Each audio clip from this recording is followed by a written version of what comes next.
सर्वसम्मति बनाई, उसमें केंद्र सरकार को अपनी जेब से कितनी कटौती करनी पड़ी। ये जीएसटी, एक देश एक कर, बात तो बहुत अच्छी है, पर बीच में एक छोटा सा खिड़की दिखाई देती थी। वो दिखती थी सेस की, जिसका पूरा रेवेन्यू जो है केंद्र सरकार के खाते में जाता था।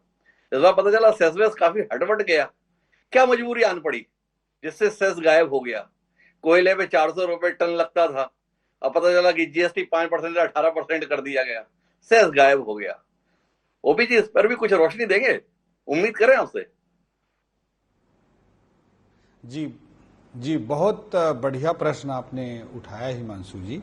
भारत सरकार को किस तरह से रेवेन्यू लॉसेस हो रहे हैं और उसके बाद भी भारत सरकार किस तरह से मोदी जी के नेतृत्व में, निर्मला सीतारमण जी के द्वारा बड़े बड़े रिफॉर्म्स को कैसे आगे बढ़ा रही है, इसका एक बहुत बड़ा उदाहरण सेस का भी है। जैसे सेस कोयला पे जैसे आपने चर्चा की 400 रुपये प्रति टन, तो पहली चीज तो मैं स्पष्ट करूं कि जो सेस लगाया गया था ये बड़े स्पेसिफिक पर्पस से, विशेष उद्देश्य से लगाया गया था। वो विशेष उद्देश्य था कोरोना के समय में भारत सरकार का रेवेन्यू एकदम से गिर गया, राज्यों का राजस्व एकदम से गिर गया।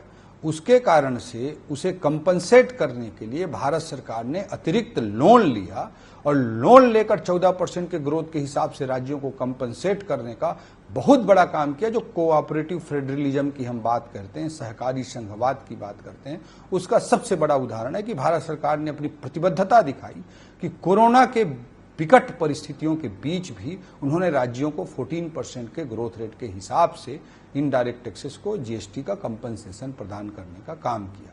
और उसके लिए जो लोन भारत सरकार ने लिया था उसको चुकाने के लिए 400 रुपये प्रति टन कोयले पर अतिरिक्त सेस लगाया गया। पहले क्लीन एनर्जी के नाम से पहले जमाने में वो सेस लगता था। अब उस सेस को लेकर के उसे सेस पूल में जमा किया जाता था और उस सेस पूल के माध्यम से वो जो लोन अकाउंट था, जो राज्यों को कंपनसेट करने के लिए लोन लिया गया था, उसके मूलधन और ब्याज, प्रिंसिपल अमाउंट और इंटरेस्ट के रूप में उसे पटाया जाता था। वो अक्टूबर 2025 में वो लोन जो लिया गया था वो पट कर समाप्त हो जाएगा। लेकिन आपने जैसा कहा, भारत सरकार को 400 रुपये प्रति टन कोयले का से सीधा भारत सरकार के खाते में जाता था और उसे इकोनॉमी में वो कहीं ना कहीं वो रेट मर्ज भी हो गया था। पूरी अर्थव्यवस्था, पावर प्लांट, कोयला का जो जो उपयोग करते हैं, स्टील प्लांट, सब लोग उसे एक्सेप्ट कर लिए थे। तो भारत सरकार ये भी कर सकती थी कि वो 400 टन को क्लीन एनर्जी सेस के नाम से या किसी और रूप से कंटिन्यू चला सकती थी। सेस चलाने का अधिकार भारत सरकार को होता था। इससे अन्य विभिन्न प्रकार के जो सेस लिए जाते थे उससे भारत सरकार को 1.5 लाख करोड़ रुपए प्रति वर्ष की आमदनी होती थी।